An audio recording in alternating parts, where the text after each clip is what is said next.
انہوں نے نبی کرم صلی اللہ علیہ وآلہ وسلم کو فرماتے ہوئے سنا، جب تم مؤذن کی آواز سنو تو وہی کہو جو مؤذن کہتا ہے، پھر میرے اوپر صلوات بھیجو، کیونکہ جس نے میرے اوپر ایک بار درود بھیجا، اللہ اس پر 10 بار اپنی رحمتیں نازل فرمائے گا۔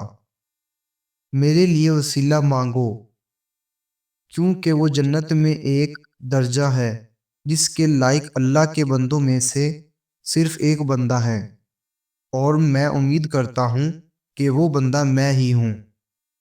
اور جس نے میرے لیے اللہ سے وسیلہ مانگا تو اس کے لیے میری شفاعت حلال ہو گئی۔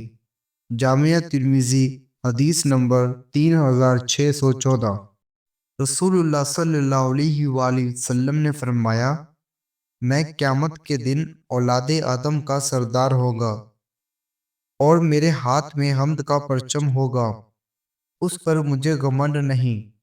اور آدم کے علاوہ جتنے بھی نبی ہوں گے سب میرے پرچم کے نیچے ہوں گے، اور میں پہلا وہ شخص ہوں گا جس کے لیے زمین شق ہوگی، اور سب سے پہلے قبر سے میں اٹھوں گا، اور اس پر مجھے گھمنڈ نہیں۔ جامعہ ترمذی، حدیث نمبر 3615۔